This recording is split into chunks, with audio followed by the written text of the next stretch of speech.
আশুলিয়া থানাধীন শিমুলিয়া ইউনিয়ন পরিষদের দায়িত্বরত কর্মকর্তা দুর্নীতি ও দায়িত্ব অবহেলার কারণে কাঙ্ক্ষিত নাগরিক সেবা পাচ্ছে না এলাকাবাসী। বিস্তারিত থাকছে স্টাফ রিপোর্টার শহীদুল ইসলামের প্রতিবেদনে। শিমুলিয়া ইউনিয়নের জনগণ অভিযোগের ভিত্তিতে সরেজমিনে তদন্ত করে জানা যায়, শিমুলিয়া ইউনিয়ন পরিষদের কর্মকর্তারা দায়িত্ব অবহেলার কারণে সাধারণ জনগণ নাগরিক সেবা থেকে বঞ্চিত হচ্ছেন।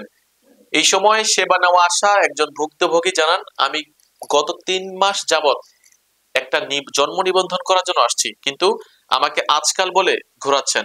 একজন ভুক্তভোগী রূপসী বাংলা টেলিভিশনকে বলেন, আমি 1500 টাকা দিয়ে ঘুষ দিয়েও আমার জন্ম নিবন্ধন পাচ্ছি না। শিমুলিয়া ইউনিয়নের সাধারণ জনগণ বলেন, নাগরিক সেবা নিতে অনেক রকমের হয়রানির শিকার হতে হয় তাদের। এই ধরনের হয়রানি থেকে মুক্তি পাওয়ার জন্য প্রধান উপদেষ্টার দৃষ্টি দাবি জানান তারা। এই ব্যাপারে দায়িত্বপ্রাপ্ত কর্মকর্তা উপজেলা পল্লী উন্নয়ন অফিসার মোহাম্মদ কামরুজ্জামানকে জিজ্ঞাসা করলে তিনি তদন্ত করে প্রয়োজনীয় ব্যবস্থা গ্রহণ করার আশ্বাস দেন।